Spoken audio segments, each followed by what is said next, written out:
December 22nd, 1944. Noon. Bastogne, Belgium. 4 German officers walk under a white flag toward an American roadblock at the edge of a surrounded town. They carry an ultimatum typed on 2 sheets of paper. The message is direct. The 101st Airborne Division and attached units have 2 hours to surrender, or Bastogne will be annihilated by German artillery and aircraft. Inside the American perimeter, supplies are nearly exhausted. The defenders have been surrounded for 4 days with minimal ammunition, no winter clothing, and dwindling medical stocks. German forces outnumber them by roughly 3 to 1. The Wehrmacht has regained much of the ground lost since D-Day. Armored spearheads are pushing toward the Meuse River, and Bastogne, a critical road junction, stands in their way. The ultimatum reaches Brigadier General Anthony McAuliffe, acting commander of the 101st Airborne. He reads it once, then says a single word that will become legend: nuts. His staff argues over how to formalize the reply. McAuliffe's response, as delivered, matches his first reaction. Nuts. The German officers, confused by the American idiom, ask for clarification. Colonel Joseph Harper explains it simply. It means go to hell. Bastogne will not be decided in 2 hours. It will be decided over 8 more days of brutal winter combat. Operation Rhine, Watch on the Rhine, was Hitler's last major offensive in the West. Launched on December 16, 1944, it aimed to split Allied armies, capture Antwerp, and force a negotiated peace. 3 German armies would drive through the Ardennes, the same route used in 1940. The attack achieved tactical surprise. American units in the Ardennes were thinly spread. The sector was considered quiet, a place to rest divisions or introduce new troops. The initial assault shattered lines and sent thousands retreating west. Bastogne itself was a small Belgian market town of about 4,000 people. It had little value except geography. 7 major roads converged there, making it essential for moving vehicles and supplies. Any German thrust westward would either need Bastogne, or it would have to bypass it and risk having its supply lines cut by the garrison. The 101st Airborne had been pulled from the line in late November after 72 days of combat in Holland. The division was resting and absorbing replacements at Mermelin-le-Grand, France, when the offensive began. On December 17th, the 101st received emergency orders. Move immediately to Bastogne. Major General Maxwell Taylor, the division's commander, was in the United States. Command at Bastogne fell to Brigadier General Anthony McAuliffe, an artillery officer serving as division artillery commander. 46 years old, he was known for calm under pressure and clear, decisive orders. Around him, key leaders took their sectors. Lieutenant Colonel Steve Chapuis held the northern perimeter with the 502nd Parachute Infantry. Lieutenant Colonel Julian Ewell commanded the 501st, guarding the east. Colonel William Roberts led Combat Command B of the 10th Armored Division, the first American armor to reach Bastogne, providing the mobile reserve and heavy firepower the paratroopers lacked. Encircling them was General Heinrich Freiherr von Leutwitz and the 47th Panzer Corps, with major formations including 2nd Panzer, Panzer Lehr, and the 26th Volksgrenadier Division. In total, tens of thousands of German troops with substantial armor support were moving to seal the town. The 101st arrived in Bastogne piecemeal on December 18th. This was not a deliberate defense built over days. It was an emergency deployment into chaos. Retreating American units streamed through town. German armor was visible on the eastern heights. McAuliffe organized the perimeter immediately. The 501st, 502nd, and 506th Parachute Infantry regiments took sectors around the town. Combat Command B deployed its tanks and tank destroyers as a mobile reserve. Artillery batteries set up near the center. Engineers strengthened key positions and prepared demolitions along likely approaches. On December 19th, German probing attacks met unexpected resistance. Instead of the disorganized troops German commanders had been promised, They found intact units, dug in, coordinated, and aggressive. Early assaults were repulsed with heavy losses. By December 20th, Bastogne was fully surrounded. The last road west was cut. Inside the ring were roughly 18,000 American troops, including the 101st, remnants of other units, and support personnel. Wounded were treated in improvised aid stations. Supply officers inventoried ammunition and food. It was not enough for a long siege. The cold was brutal. Night temperatures dropped below zero. Fog and low cloud grounded aircraft, blocking supply drops and close air support. Men dug foxholes into frozen earth, many without winter clothing. Frostbite and trench foot filled aid stations alongside combat wounds. Von Leutwitz initially intended to take Bastogne quickly with infantry, preserving armor for the push west. The 26th Volksgrenadier Division attacked on December 19th and 20th, probing for weak points. Again and again, the attacks were broken by interlocking fields of fire from paratroopers dug into defensive positions.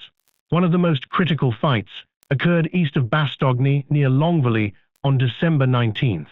Combat Command B's tank destroyers and Shermans engaged German armor approaching the perimeter. In a series of running battles, American armor knocked out multiple German vehicles and forced Panzer-Lehr elements to divert, bending around Bastogne rather than punching directly through it. On December 20th, German forces captured villages around the perimeter, tightening the ring.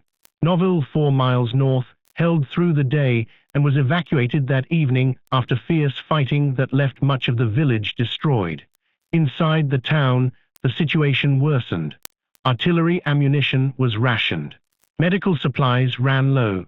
Morphine was nearly exhausted.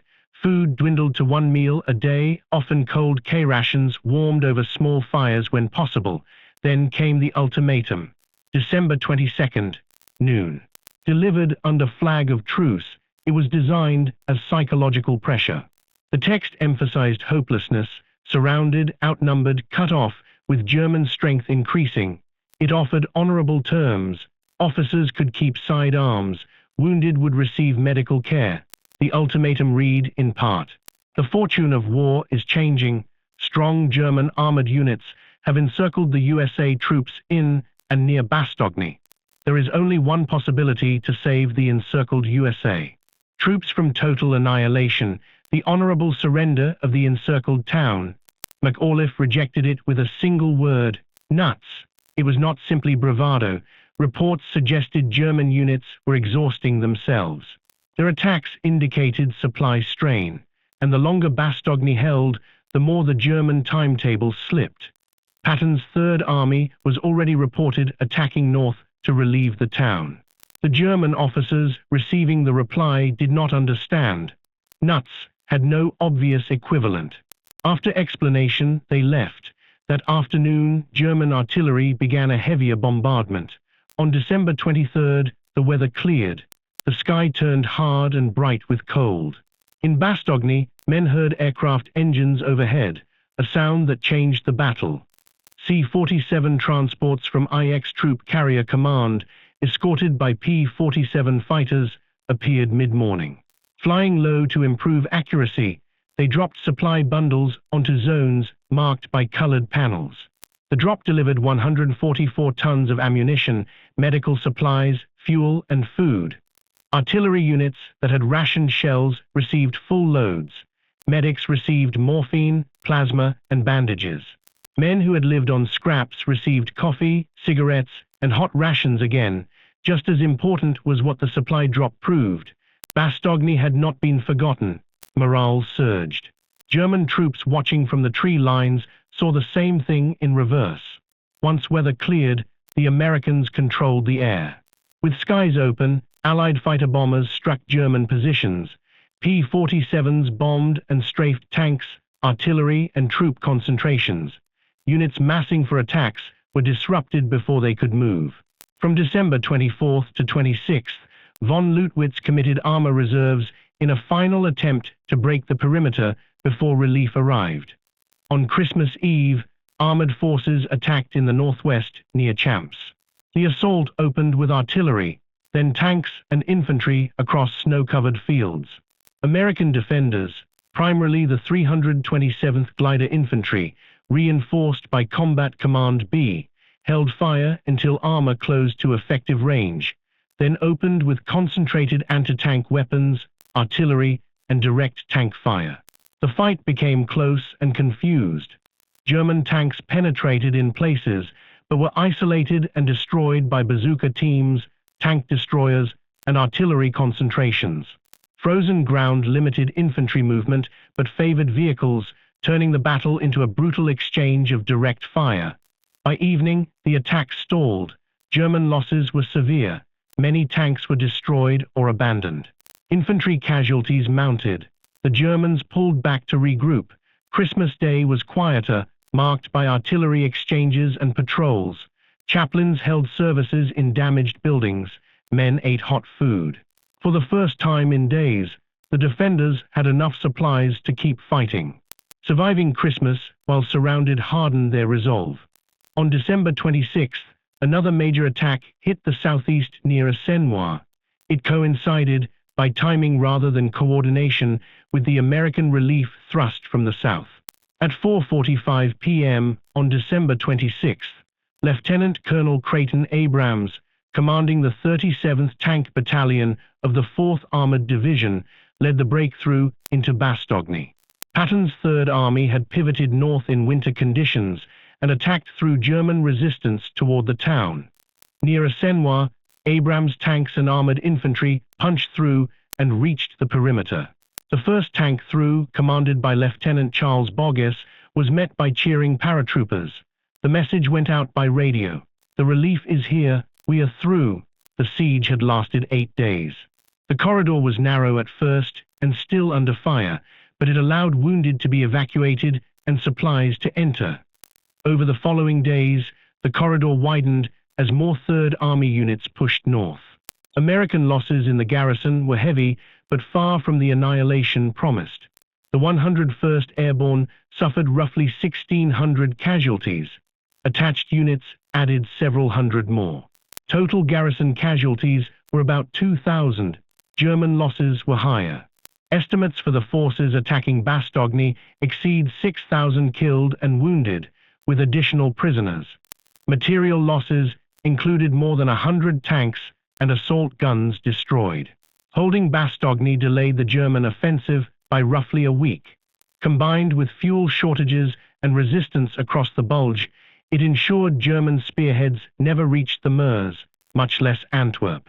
By early January, the offensive had culminated, and Allied forces began reducing the salient. Bastogne became one of the most famous defensive actions of the war. McAuliffe's reply entered legend, a symbol of refusal under pressure. Strategically, the defense demonstrated airborne flexibility. The 101st, trained for airborne assault, proved equally capable in sustained defensive combat. It also proved the power of key terrain. Bastogne had few natural defenses. Its value was roads. By holding the junction, the garrison disrupted German movement and threatened supply lines, forcing time-consuming detours and repeated assaults. The battle also showed how combined arms held the perimeter. Infantry provided the line. Tanks and tank destroyers delivered mobile firepower. Artillery provided sustained support. Air power, once weather cleared, resupplied the town and struck German forces. No single element could have held alone. And the relief showcased operational flexibility. Patton's staff disengaged and redirected major forces in roughly 48 hours, pivoting 90 degrees and launching an offensive in winter against prepared positions, an action normally requiring far longer. Afterward, Bastogne stood as a case study in endurance, logistics, and leadership under siege. The ultimatum promised destruction. The answer was one word. The result was 8 more days of survival until steel tracks broke through the snow from the south.